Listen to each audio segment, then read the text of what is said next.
Business is really warfare, but it's the activity of life itself.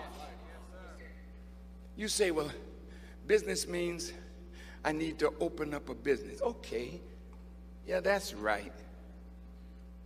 But real activity of life has to deal with all the essentials of life that we must provide for ourselves, our families, our future.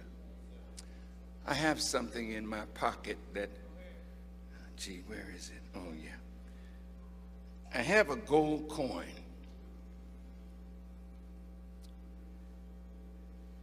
In 1961, I was sitting with Elijah Muhammad, and he took out of his pocket a gold coin. This is 1 ounce of gold, pure gold, okay? Mr. Muhammad put it on the table. He said, one day soon, this gold coin will be the new medium of exchange. White people are moving into the inner city. Some of them knocking on doors. They come with money and they ask you for your gold. Because what they're giving you, I think I got some of that in my pocket. Yeah, I think I do.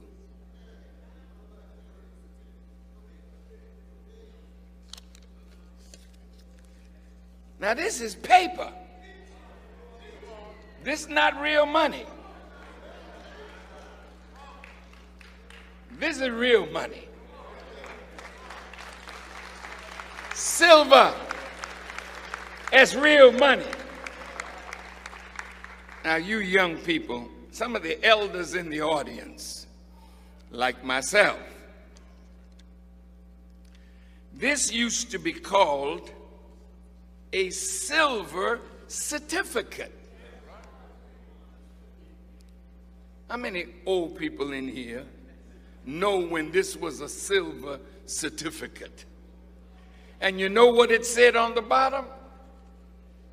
Pay to the bearer on demand $50 in silver, the real money. This is what you call monopoly money. Oh, you didn't hear me. We're going to do some business tonight. Because business is really warfare. What's about to happen? This week it came out in the news that in 2016, all the major banks are in trouble. It started with J.P. Morgan Chase, Bank of America, Wells Fargo. What makes a bank in trouble?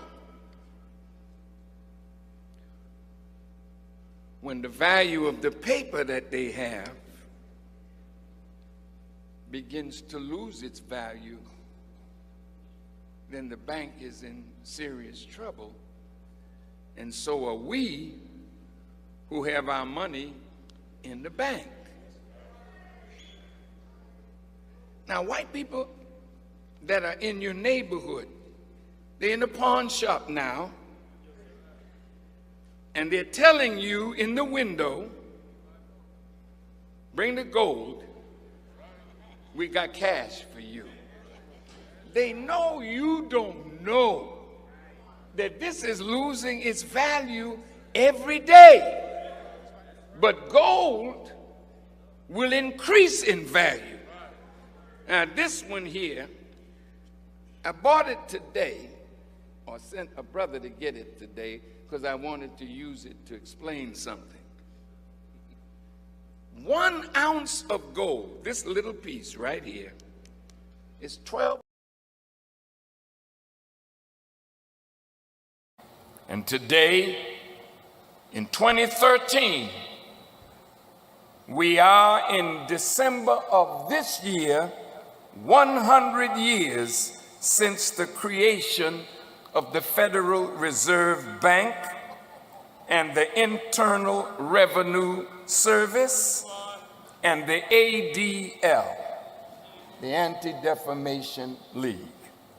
And since then, America's debt has gone from $2 billion to more than $16.4 trillion. Now, they set these institutions up to work in unity. The Federal Reserve, the IRS, and the ADL. One was to create debt. The other was to enforce a tax policy to take from the American citizens enough to pay that debt. And the watchdog of the whole thing was to see who would recognize who did this. And that's when the Anti-Defamation League would raise the cry of anti-Semitism. And now, America is seeing herself in ruin because of it. Though they're telling you the inflation rate is a low 1.7%, Federal Reserve Chairman Ben Bernanke is now running the printing presses 24 hours a day, 7 days a week to prop up a falling economy with money that is backed by nothing.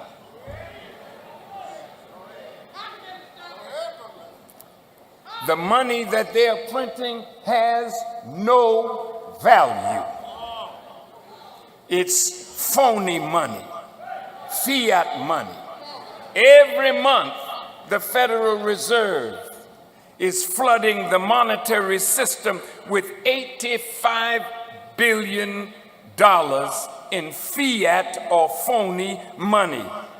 It is valueless paper that makes whatever wages we earn lose its value. They can pacify us with the talk of recovery, but your bill for milk, for bread, for oil, for gasoline, for cereal, for butter, for transportation, for the essential goods that make life livable for the American people, those prices are skyrocketing. Yet your wages are not keeping pace. You're making $7 and a few pennies hourly wage. Well, now we have 29 states under severe drought, ruining crops and livestock with one major storm after another, and all the calamities that are happening. This only adds to the pressure on an economy that is already on life support. Now the people are being taxed to pay for this, but the debt is so far beyond what little the people have that they can never pay it down. And to tax the people further would deprive them more of the essentials of life, which they are barely getting now. The fact is that we are now facing the grim reality that everything that the Honorable Elijah Muhammad predicted has now come to pass.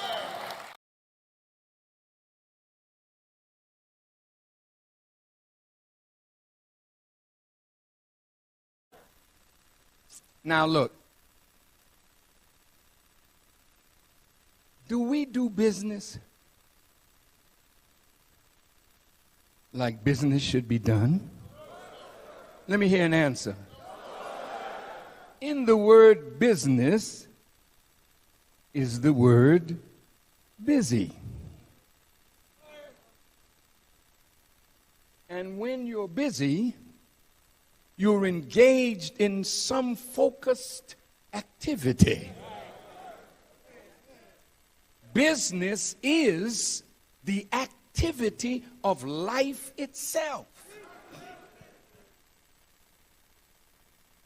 When you are a living organism, you must be engaged in that which preserves and maintains your life. There is no creature that God created that is not busy feeding, sheltering, procreating, extending itself.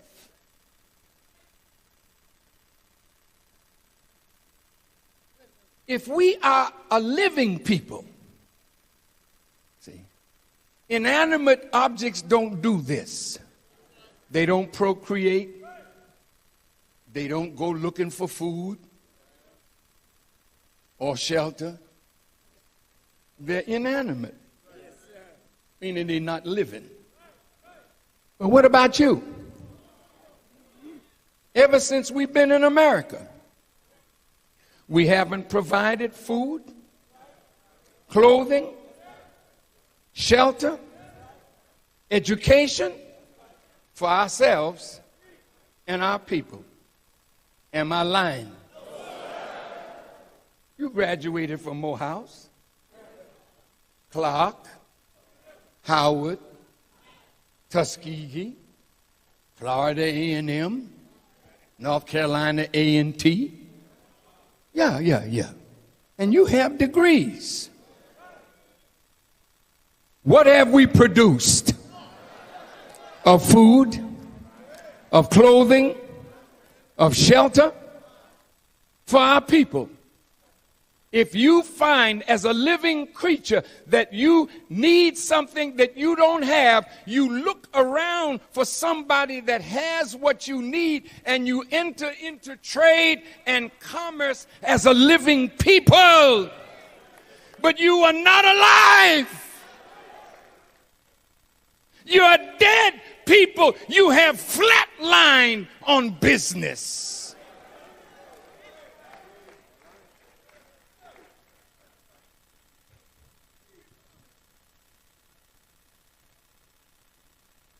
Now, if you look at all the people of the earth, the ones that are the most busy, showing that they have the most life, are the members of the Jewish people. Why are they this way? Because they had the prophets. And they learned well. Now, I'd like to read you something that I found in this book. I would like to see at least 100 millionaires among the Muslims in Chicago. If you're rich, I'm rich.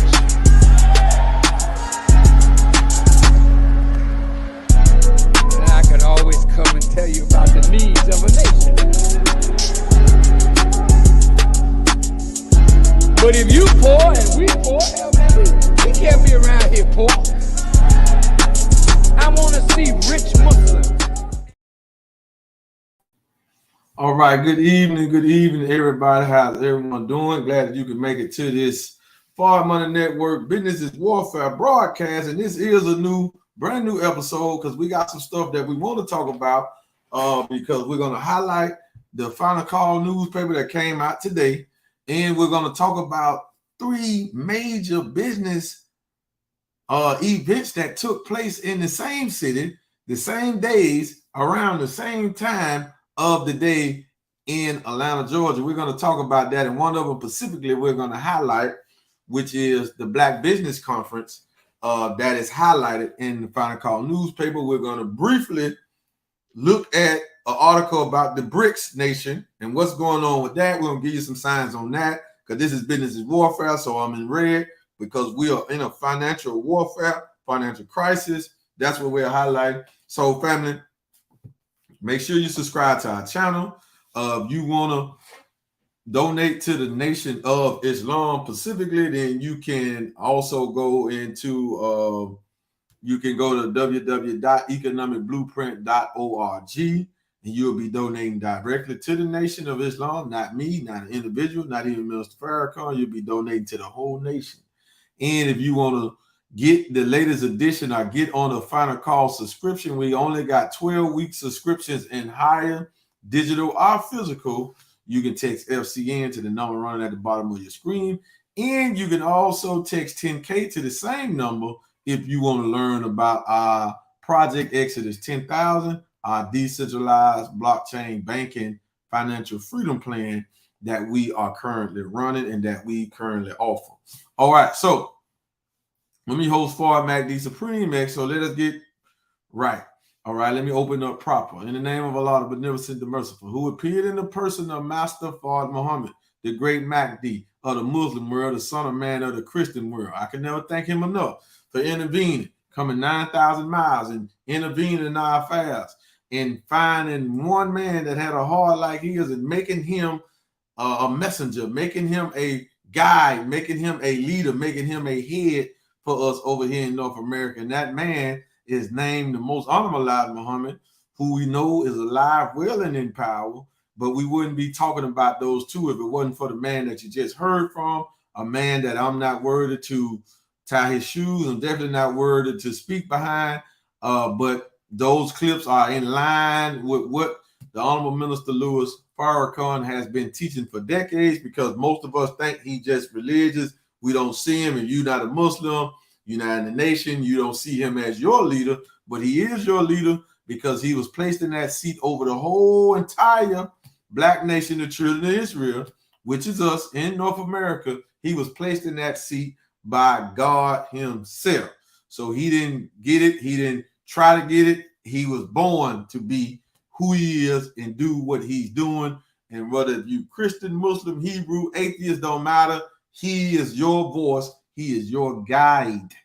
All right. So we thank Allah for the Honorable Minister Louis Farrakhan for standing up and rebuilding the nation when the enemy and hypocrites had destroyed the nation completely. All right. So before we get into it, let us highlight two books. Secret Relationship Between Blacks and Jews, Volume 2, How Jews Gain Control of the Black American Economy. Every family, not just Black, every American family should have this book so you can know what's really going on, so you can understand what's really happening with the banking system and what's really going on. Without this book in your office or your library, you don't really know what's going on. You don't really know who the powers, and you don't know how they gain control of the Black American economy. All right. Then we also got the sub book to that book, which is How White Folks Got So Rich, the Untold Story of American White Supremacy.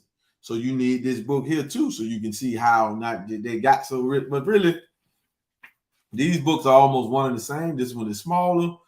This one has more footnotes in it, more breakdown. But this will actually show you how the Zionist Jew set up the banking system and took control of the world economy. But they did it through the South, and they did it with help from the Gentiles and from the government of the United States, knowingly or not knowingly, but however, they had help, and now they are in this position to be dethroned because their time is up. All right, but the more and more we're awakening, that's what we're going into, because this weekend was such a great weekend, and it went on in Atlanta, Georgia. So it's very important that we have to take a look at this. But before we do this, you heard one of the clips where the minister was talking about the United States debt at that time. That was like in 2013 or 2016. One of them was 2016, one of them was 2013, when he talked about that debt. But now as we look at the debt, so I want you to see it in real time. This is not a website from us. This is a website from them. The international bankers, the United States Treasury. This is the United States debt clock in real time. All right. So this is showing you how this stuff actually works. And they also got a debt clock for every country in the world. Now look at these debts. Ooh, look at this, family. Golly. So every country on the planet is in debt. Look at that. Now, however, some of these countries are so far in debt that their gross domestic product don't even balance out. China has an economy that has a GDP that is 3 trillion over their debt. But let's look at it. And let's go through all of them because we haven't did this. So let's go through all of them, right? United States at the top. 32 trillion, $819 billion in debt and counting. The United States GDP is only 27 trillion, $478 billion. So that would mean this couldn't even balance this out. If this was to go to over here to the national debt, which it can't, the country would still be over $5.5 trillion in debt. That's the significance of that. Now let's look at China. China debt is 14 trillion, 443 billion. But China gross domestic product is 17 trillion, 675 billion. So if they could put their gross domestic product into the debt, China would be over $3 trillion in the black over their debt. So that's balance. All right. Japan. Japan national debt is 13 trillion 449 billion. And their gross domestic product is only 4 trillion 491 billion. So if they GDP were to go into the debt, they would still be like $9 trillion in debt. Wow. Germany debt is 3 trillion 349 billion in debt. That's their national debt. Their GDP is only 4.2 trillion. All right. So if their GDP went to their national debt, then Germany would be almost $1 trillion to the good over their debt. So that's balance. All right. The UK national debt is 3.7 trillion and their GDP is 3.4. So they wouldn't be too far off. They'd be about 300 some million out of debt even. All right. India, $3.2 trillion in debt. Their GDP is $3.4 trillion. France, $3.7 trillion in debt. Their GDP is $2.9 trillion. Italy, national debt is 3.5 trillion. Their GDP is only 2 trillion.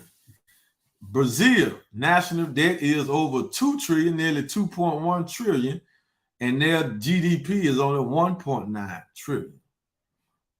Canada debt is 2.2 trillion, and their GDP is only 1.7 trillion.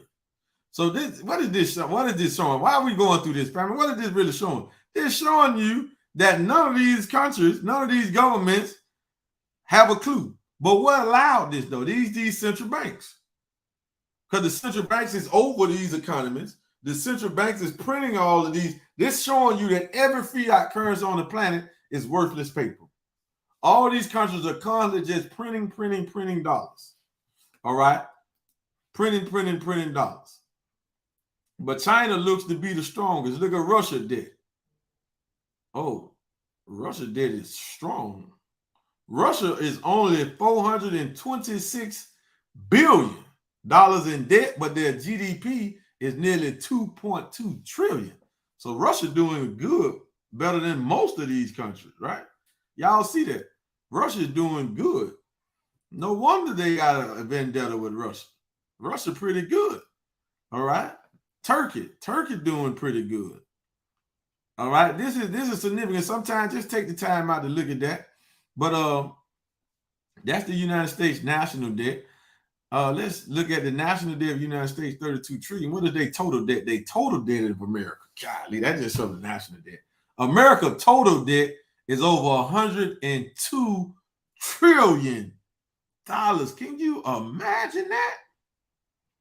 100, that's unpayable. So the question we're gonna have to ask ourselves, family, how long are we gonna continue to just willingly pay taxes? All right, we just sheep. We just soft as hell. If we just continue to just pay taxes, because they can't tell us that the taxes is paying all the debt, because it ain't. The taxes is paying the interest, and the debt is just constantly running. So how long are we just gonna just take that? And literally, at this point, it don't make no sense for us to pay no taxes. It makes no sense.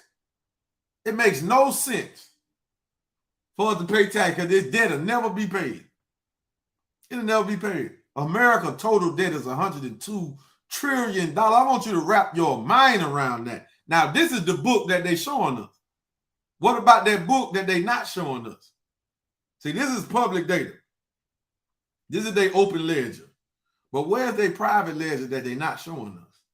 What is really the debt? Is the debt $300-400 trillion? Whew. Is the national debt really $90 trillion? They're showing us $32 trillion. Wow. Family. And look, and they got slick. They even took off of this site dollar to silver ratio, dollar to gold ratio. They took it off. Ain't that something? They got a dollar to crypto ratio. Dollar to crypto ratio is 18.41 to 1. But you don't want crypto though. Okay. We understand. All right. They got the total United States population, 335 million people. So they got that did census, but it was probably more than that. All right, let's get into it, family. But please go study this. Go to www.United States Debt Clock. United States Debt Clock. Right? Go look at that. Debtclock.org. Look at it in real time and study it. All right. And see what you get from it. What it really saying to you, that this economy is over. It is done. That's what it's saying. All right. We ain't even got to deal with that. That's what it says. All right. But still go study it so you can learn it, because you should need to know what's really happening. So let's get into our main topic tonight. So, family, our main topic tonight, we want to deal with business. This is Business is Warfare, and this is the platform that has made the science, teaching the science of business, something admirable and something appealing, because the minister been teaching the science of business for decades, but we, I guess, get lost up in the spiritual. All right, so we miss what he has provided us economically on the mental mindset and how to build real wealth, how to network, how to do business. The minister has provided this for us. All right.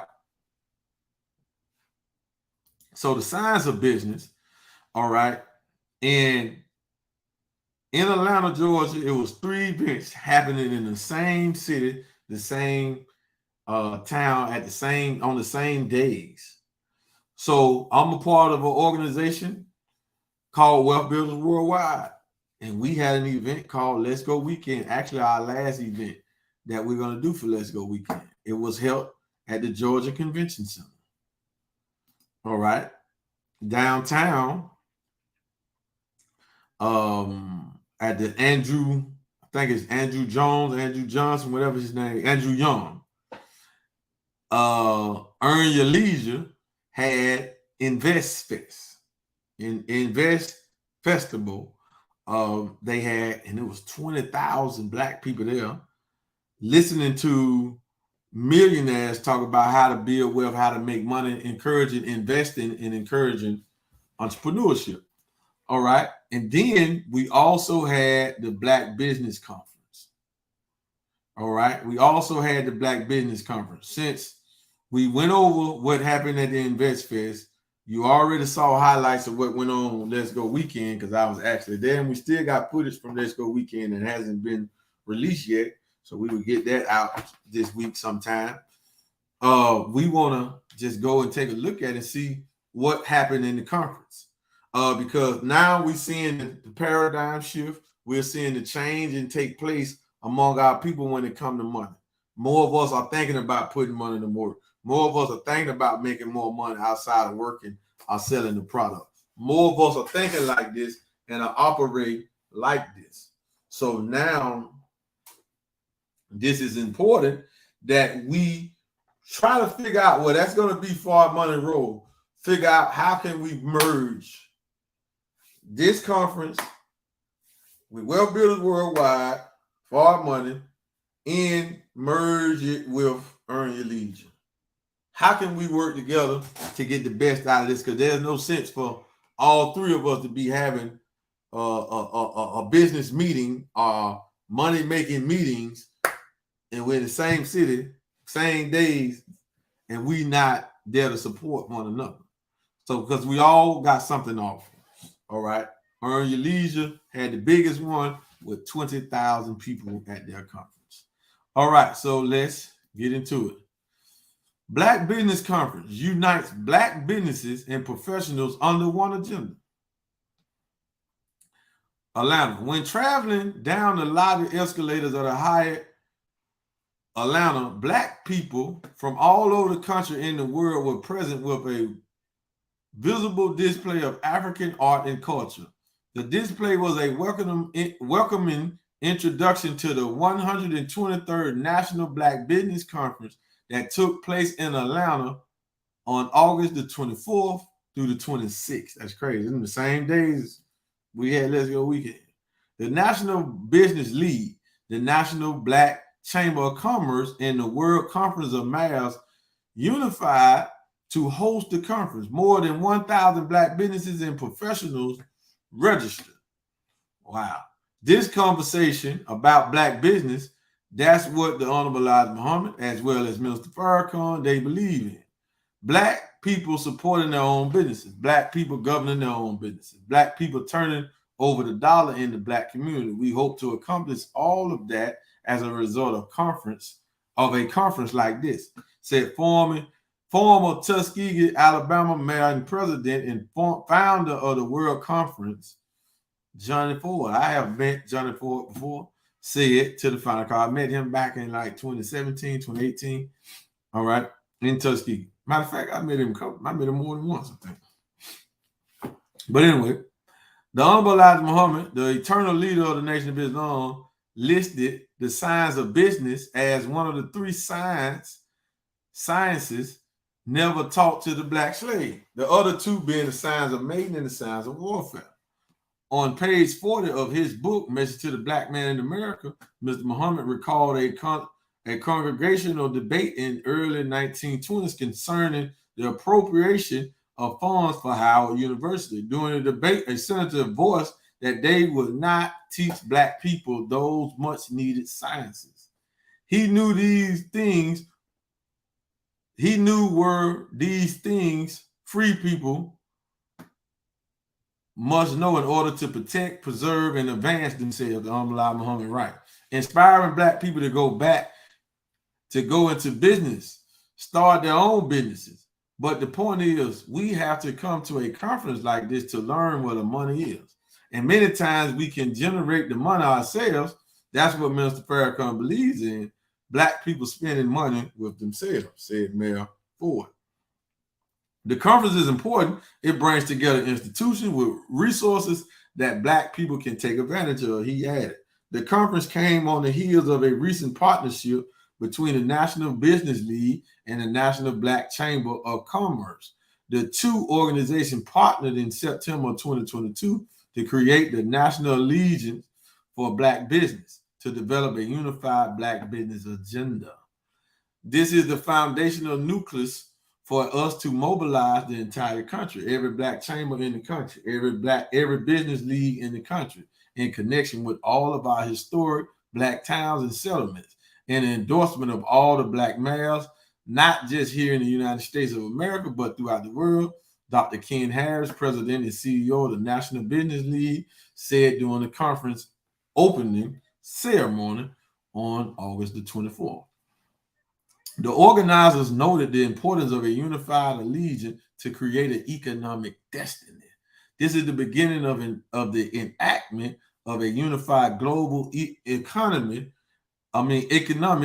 empowerment by way of entrepreneurs, said Chuck DeBoer, president and CEO of the National Black Chamber of Commerce. It's been our mission. It's been something that we theologically and psychologically had espoused. But what you are a part of is the actuality of it. The conference stands on the shoulder of Booker T. Washington, founder of the historical Tuskegee University in Tuskegee, Alabama. Booker T. Washington founded the National Negro Business League 123 years ago. Man, big shout out to Booker T. Washington. All right, big shout out to Booker T. Washington. Oh, I just lost my point. Okay. He started in Boston, Massachusetts on August the 23rd, 1900. The league held its first national conference.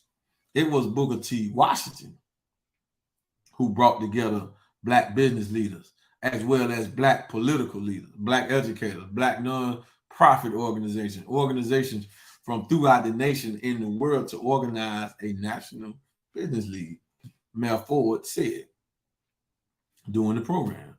A pre-conference took place at Tuskegee University on May the 23rd, which included a tour of the university, a news conference and ribbon-cutting ceremony, and a reception. The university is the national headquarters of the National Business League.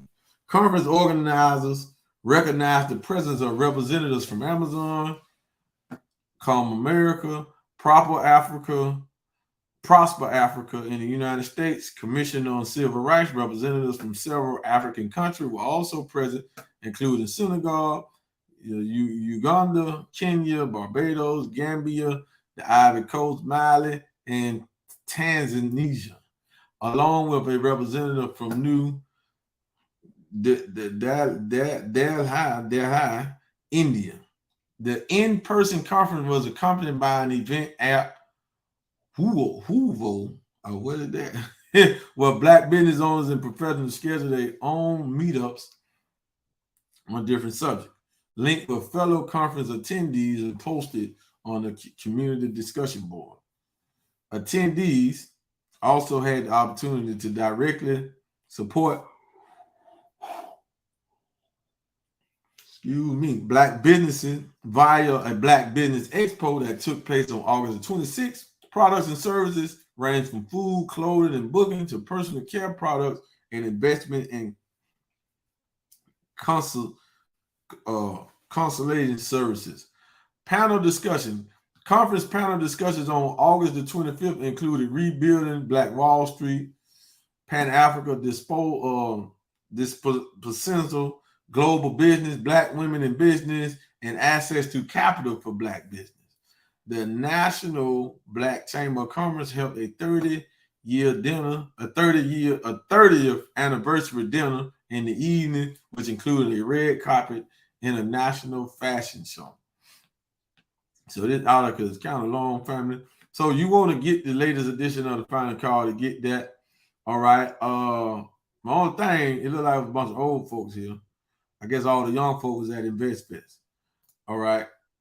And we had a few youngsters at Let's Go Weekend. But anyway, nevertheless, we were trying to curb out because we wasn't taught the science of business. So we have to figure out how can we unite these businesses? How can we unite these minds? How can we do these things? You know what I'm saying? Because it's very important, because we're still at the bottom of the economic chain. We're still at the bottom. We still don't own any banks. We don't have our own currency. More important, we might have Black-owned banks by the president, but they're still governed and ran by the Jew. So it don't matter if it's a Black bank. That really don't matter. It's cool, but it don't matter, though. They still have to abide by the policies that's laid down by the Federal Reserve.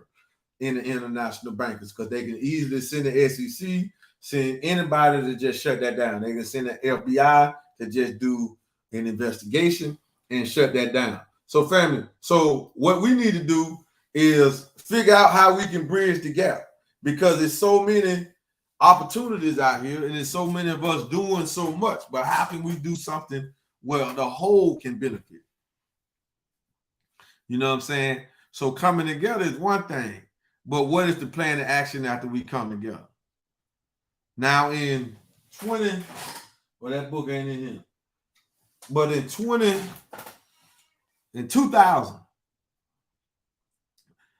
that was 5 years after the historical Million Man March, the Honorable Minister Louis Farrakhan, along with other Black leaders and Black organizations, put together a book called The National Agenda.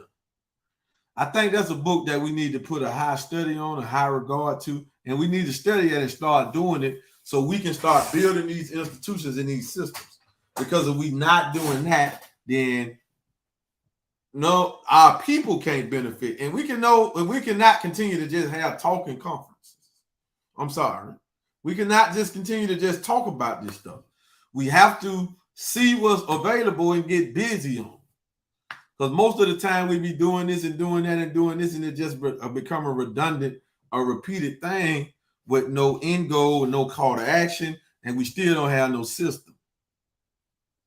All right. That's why we should all take a close look at the blockchain, because the blockchain will allow us to pretty much create any system, create our own currency, and we can barter and do what we want to do amongst ourselves. All we have to do is get this particular coin to a crypto exchange where it can be convertible for cash if we need it to be. But if we didn't need that, if everybody respected it and accepted it as a medium of exchange and gave it a stable value, then we wouldn't need the dollar. We just put a lot of them out there and we can barter something. It's a little more difficult than that. It ain't that simple. All right. I know that. I'm not crazy. So it ain't that simple, but it's still something that we could consider or look into and start doing until we literally could have our own economic system with our own currency. If we're a free nation, every other free nation got their own currency. We don't have to use the dollar. We can use something else and see what the other nation respected as value. So we can just get away from whatever the United States got going on. All right.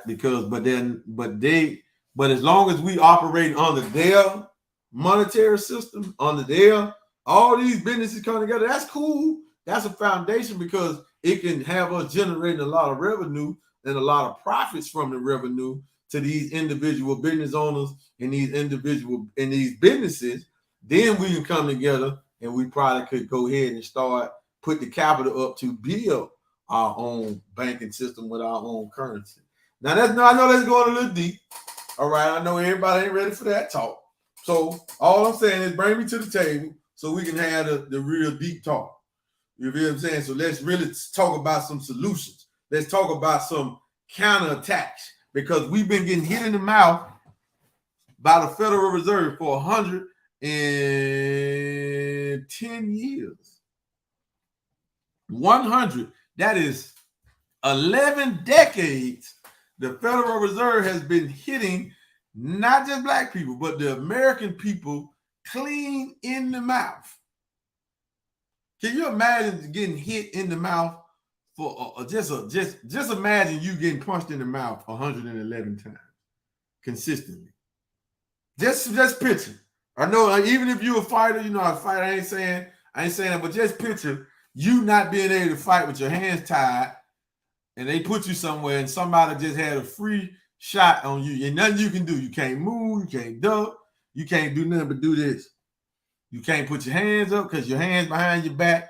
You can't ball up because you strapped up, and you sitting there like this, tied up, and you just getting punched. Bam, bam, bam, bam, bam. Real solid haymaker punches. Well, that's what the Federal Reserve, I want you to picture that. Could you take that? Could you literally think you could survive that? If you did, your lips would be busted, Your mouth will be bleeding. You wouldn't have no front teeth, no bottom teeth. You feel what I'm saying?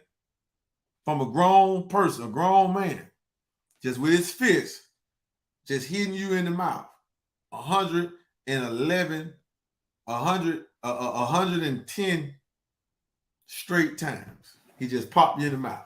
Pop, pop, pop. Well, that's what the Federal Reserve has been doing, not just to us, but to the whole country.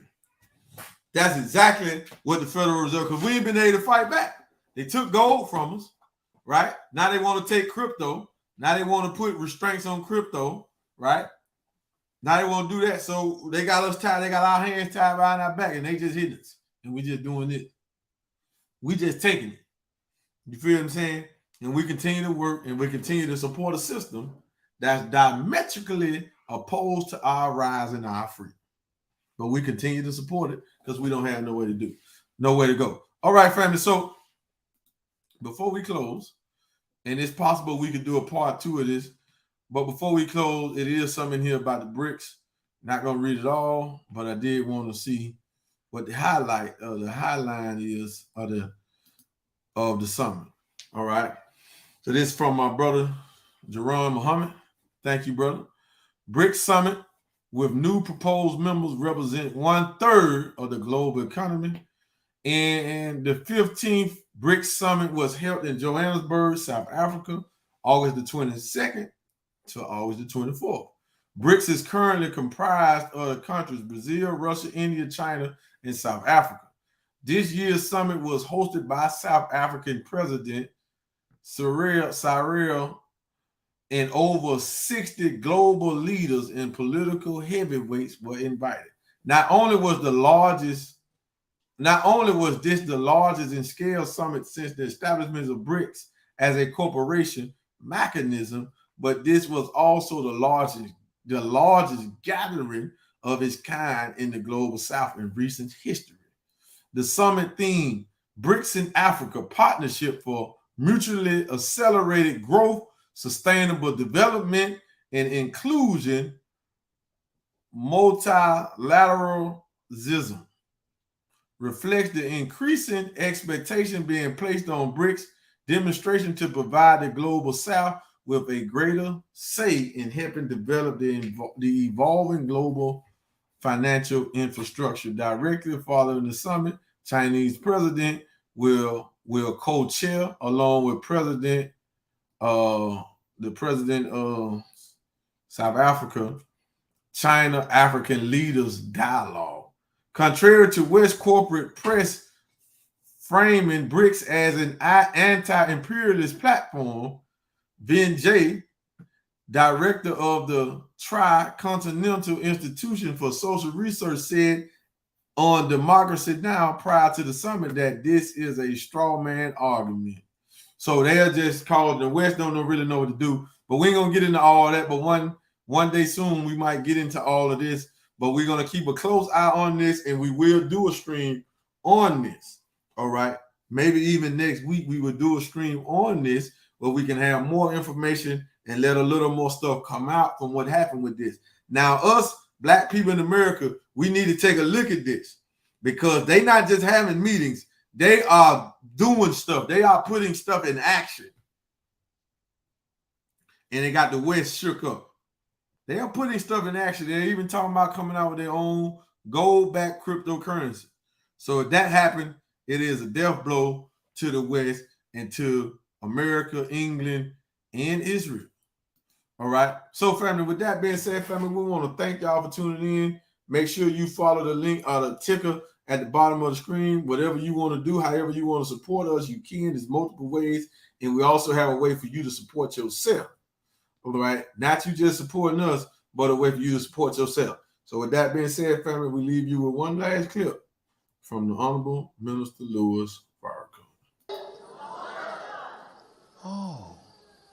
What happened to George Bush's stimulus package of nearly $800 billion? You don't even know where that went. Nobody's saying nothing. Nobody asking. But all of a sudden, our brother is the guilty party for putting America in debt. See, if you don't study, you cannot defend him. If you don't study, you can't help him. America went into debt starting in 1913. She was only $1 billion in debt in 1913, and in less than 100 years, she's $56 trillion in debt. How did that happen? Did Brother Barack do that? In 1913, some bankers, Jewish and Gentile,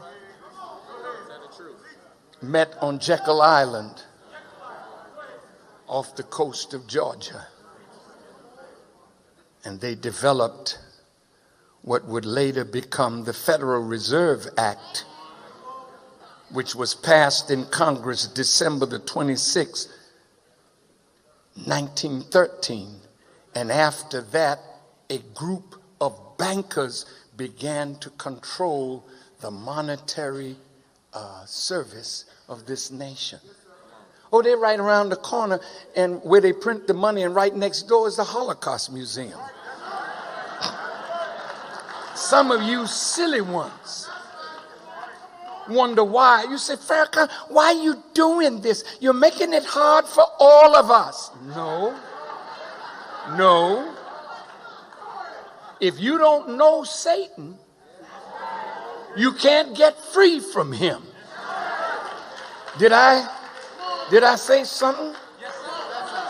See, the book of Thessalonians puts it nice.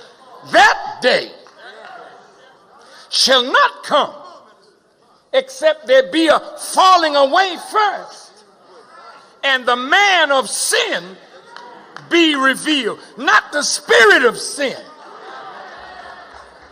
The man of sin. Sin is transgression of the law. And these, they're not really Jews. No. They've hijacked Judaism. Those that I'm talking about. This is the synagogue of Satan that you will read about in Revelation 2:9 and 3:9. Go ahead and study.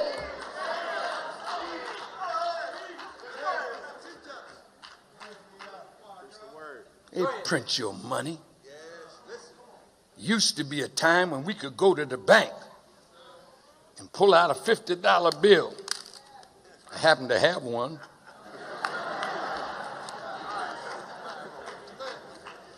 Mr. Grant's face is on it.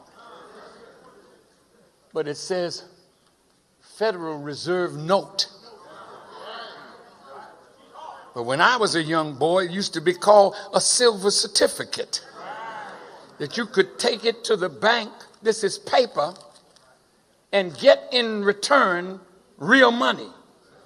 Silver. Take it to the bank now. See, you're being tricked every day. Bring your dollars or your old gold,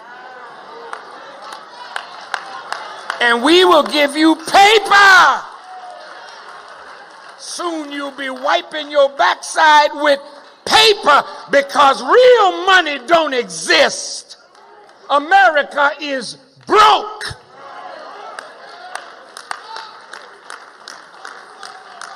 She's broke.